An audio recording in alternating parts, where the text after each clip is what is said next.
Hello students, welcome to another class. And आज की class में मैं मैथ्स की एक लेसन लूँगा और मैथ्स का जो लेसन मैं लूँगा आज वो होगा अर्थमेटिक प्रोग्रेशन से। सो आज मैं इस क्लास में आपको अर्थमेटिक प्रोग्रेशन का जो फॉर्मूला होता है वो एक फॉर्मूला आपको समझाने की कोशिश करूँगा। सो बिना देरी करते हुए चलिए शुरू करते हैं हमारा ये lesson. Thank you. Hello students, चलिए आज हम स्टार्ट करते हैं अर्थमेटिक प्रोग्रेशन। तो सबसे पहले हम ये देखेंगे कि अर्थमेटिक प्रोग्रेशन होता क्या है। जैसा अर्थमेटिक प्रोग्रेशन होता क्या है उसका मैं पहले कुछ एग्जांपल देकर के आपको क्लियर करता हूँ।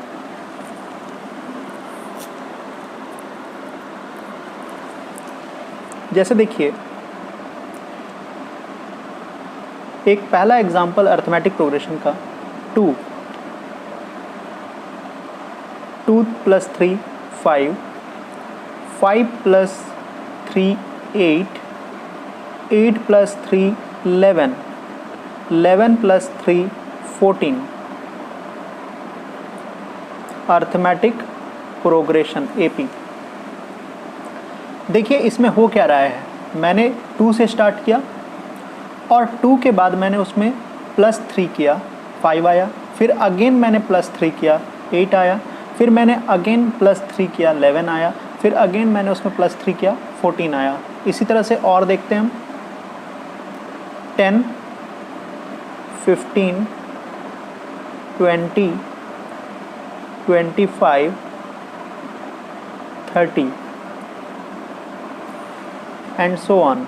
आप देखिए मैंने 10 से स्टार्ट किया, 10 + 5 15, 15 + 5 20, 20 + 5 25, 25 + 5 30।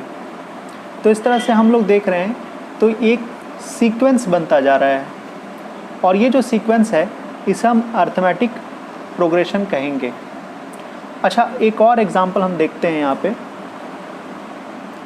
100, then 90, then 80, then 70, then 60 and so on. ये भी एक अर्थमेटिक प्रोग्रेशन है, बट यहाँ पे हम लोगों ने प्लस करते गए और यहाँ पे क्या हो रहा है, माइनस होता आ रहा है।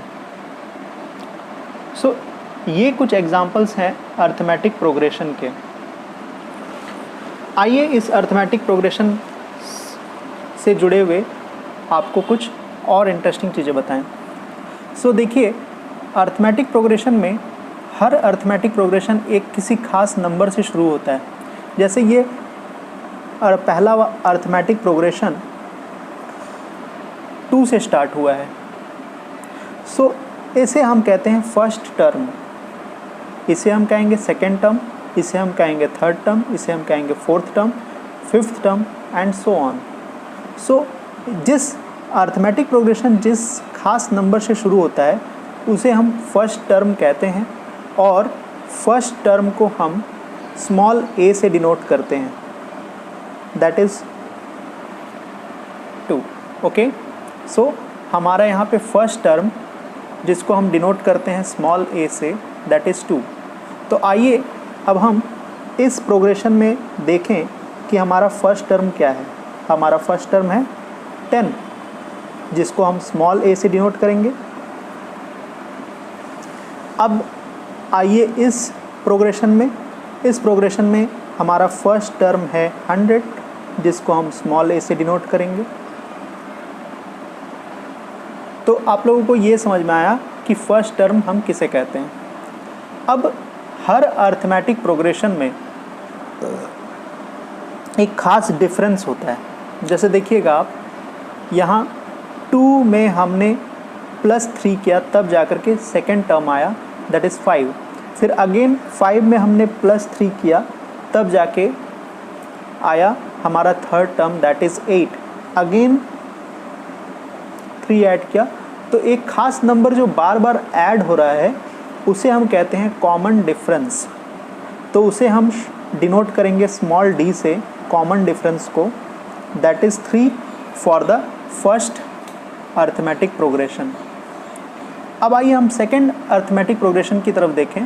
तो हमारा सेकेंड अर्थमेटिक प्रोग्रेशन है 10, 15, 20, 25, 30। अब यहाँ पे देखिए 10 से 15 कितने का डिफरेंस है? Difference is 5। Then 15 to 20 again difference 5 का है। 15 to 25 अगेन डिफरेंस 5 का है। So the common difference is 5। अब आते हैं हम अपने थर्ड एग्जाम्पल पर। हमारा थर्ड एग्जाम्पल है 100, 90, 80, 70, 60।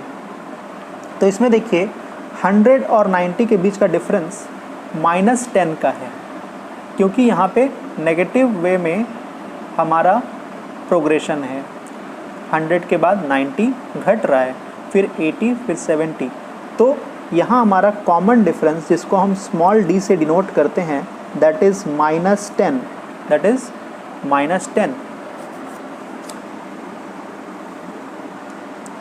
चलिए एक AP के बारे में और थोड़ा समझते हैं।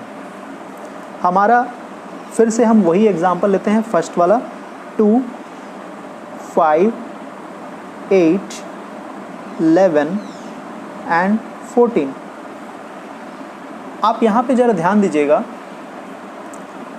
अगर हम इस अर्थमेटिक प्रोग्रेशन में सेकेंड टर्म में से फर्स्ट टर्म को माइनस करें, सेकेंड टर्म में से फर्स्ट टर्म को माइनस करें, हमारा सेकेंड टर्म है 5 एंड फर्स्ट टर्म इज़ 2। इन दोनों को अगर माइनस करें तो आंसर क्या आएगा? 5 - 2 दैट इज़ 3। यहाँ हम लोग क्या कर रहे हैं? सेकेंड टर्म में से फर्स्ट टर्म को माइनस कर रहे हैं। तो हम लोग सेकेंड टर्म को T2 बोल सकते हैं। T2 minus T1 that is 5 - 2 that is 3। और ये जो 3 निकला ये कॉमन डिफरेंस है। अब आइए देखिए, अगर हम थर्ड टर्म से सेकेंड टर्म को माइनस करें तो क्या आएगा? थर्ड टर्म से अगर हम सेकेंड टर्म को माइनस करते हैं, थर्ड टर्म हमारी है 8 और सेकेंड टर्म हमारी है 5, तो अगेन 3 आ रही है, अगेन 3 आ रही है। देन आइए हम चेक करते हैं कि अगर हम फोर्थ टर्म में से थर्ड टर्म को माइनस करें तो क्या आएगा? Fourth term is first term, second term, third term, fourth term. Fourth term is 11 and the third term is 8। इसको माइनस करने पे भी 3 आ रहा है। अब आइए हम चेक करते हैं, फिफ्थ टर्म में से फोर्थ टर्म माइनस करें, हमारी फिफ्थ टर्म है 14 and fourth term is 11 that is again 3। सो कभी भी हम किसी भी अर्थमेटिक प्रोग्रेशन में दो रेगुलर टर्म्स को माइनस करेंगे, नेक्स्ट टर्म में से उसके प्रीवियस टर्म को अगर माइनस करेंगे तो ऑलवेज आंसर सिमिलर आने वाली है। That is common difference. जो हमारी कॉमन डिफरेंस है वही आंसर आने वाली है जब आप दो रेगुलर टर्म्स को AP के माइनस करते हो, नेक्स्ट टर्म में से उसके प्रीवियस टर्म को अगर माइनस करते हो तो ऑलवेज आंसर सेम आने वाली है। तो ये एक अर्थमेटिक प्रोग्रेशन की प्रॉपर्टी है कि नेक्स्ट टर्म में से अगर आप उसके प्रीवियस टर्म को माइनस करोगे तो ऑलवेज हर हाल में सेम आएगा, चाहे आप सेकेंड में से फर्स्ट को माइनस करो, थर्ड में से सेकेंड को माइनस करो, फोर्थ में से थर्ड को माइनस करो, फिफ्थ में से फोर्थ को माइनस करो, या 10th में से 9th को माइनस करो, या 12th में से 11th को माइनस करो, टर्म को माइनस करो, तो आंसर सिमिलर आने वाला है। चलिए अब हम और थोड़ा समझने की कोशिश करते हैं। आइए इसी एग्जाम्पल को हम आगे और कैरी करते हैं। देखिए 2 देन 5 देन 8 एंड देन 11। इसे हम कह सकते हैं 2, इसे हम कहेंगे 2 + 3, इसे हम कहेंगे 2 + 3 + 3, इसे हम अगेन कहेंगे 2 + 3 + 3 + 3।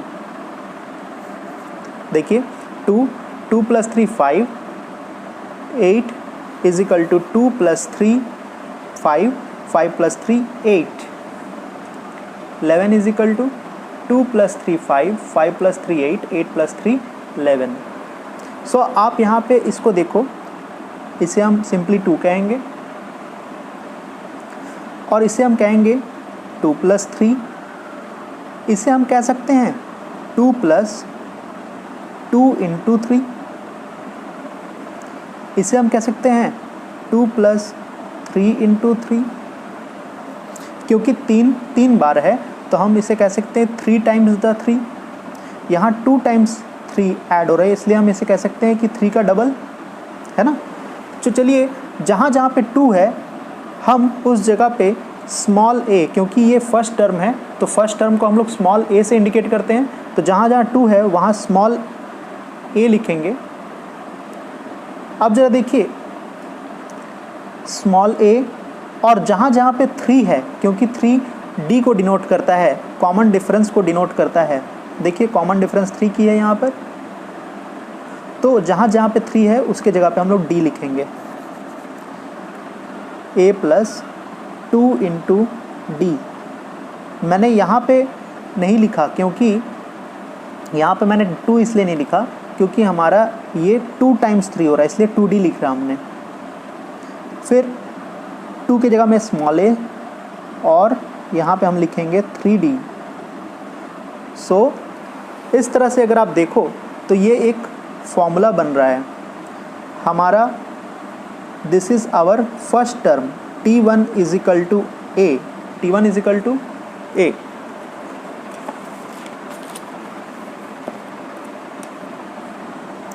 सो हमने देखेंगे t1 = a।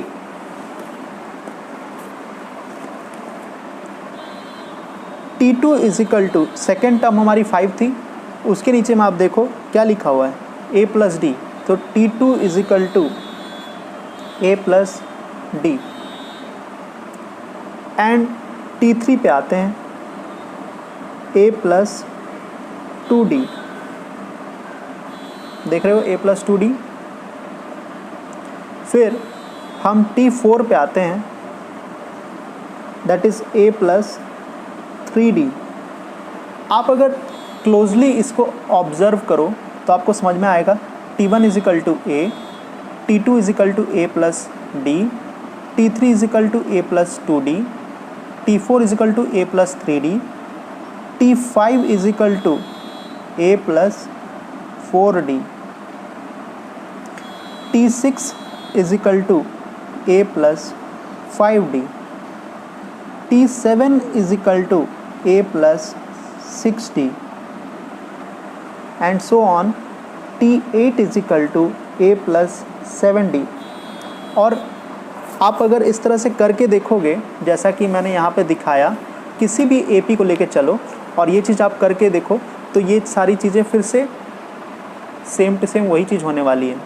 आइए चेक करते हैं हम सेकेंड AP को लेकर के। हमारी 10, 15, 20, 25, 30। सो देखिए हमारा 10 है, इसे हम 10 कहेंगे। इसके बाद 10 + 5 15, फिर 20 को हम क्या कहेंगे, हम 20 को कहेंगे 10 + 5 + 5, फिर 25 को हम कहेंगे 10 + 5 + 5 + 5, एंड 30 को क्या कहेंगे 10 + 5 + 5 + 5, 4 × 5। आप देखिए जहाँ 10 है ये हमारी फर्स्ट टर्म हुई, फर्स्ट टर्म को हम स्मॉल a से इंडिकेट करते हैं a, और जहाँ जहाँ 10 है वहाँ पे हम a लिखेंगे, और जहाँ जहाँ पे 5 है उसके जगह पे हम d लिखेंगे। तो a + d, और यहाँ पर a + d + d, that is 2d। फिर a + d + d + d, that is 3d। तो हम कह सकते हैं a + d, a + 2d, a + 3d, and यहाँ पे फिर अगर आप देखो a + d + d + d, that is a + 4d। तो हमारा फर्स्ट टर्म a है, सेकेंड टर्म a + d है, थर्ड टर्म a + 2d है, फोर्थ टर्म a + 3d है, और इसी तरह से आप देखोगे a plus 3d, a plus 4d, a plus 5d, a plus 6d। First term a, second term a plus d, third term a plus 2d। और यहाँ पे ज़रा ध्यान दीजिए आप, टर्म 3 है और यहाँ पे d डिफरेंस 2 बार है 2d। टर्म फोर्थ है तो यहाँ पे 3d, टर्म फिफ्थ है तो यहाँ पे 4d, टर्म सिक्स्थ है तो 5d, टर्म सेवेंथ है तो 6d, टर्म 8 है तो 7d, टर्म 10 होगा तो कितना होगा आप सोच के बताओ, a प्लस 9d, टर्म 20 होगा तो क्या होगा, a प्लस 19d, टर्म 100 होगा तो क्या होगा, a प्लस 99d। a अपने जगह रहेगा वैसा ही, बस यहाँ पे हमारा जो भी टर्म होने वाला है उससे एक कम d होने वाला है। तो इसी तरह से अगर हम देखें, सो यहाँ पे अगर 100 की जगह हम n रखें, tn is equal to a plus, क्योंकि यहाँ पे n है तो n में से एक कम करना है हमें। अब जैसे यहाँ पे 100 था तो 99 लिखा हमने, 20 था तो 19 था, 10 था तो 9 था। तो इसी तरह से जब n होगा तो हम यहाँ पे कहेंगे n-1d। सो ये बन गया हमारा फॉर्मूला।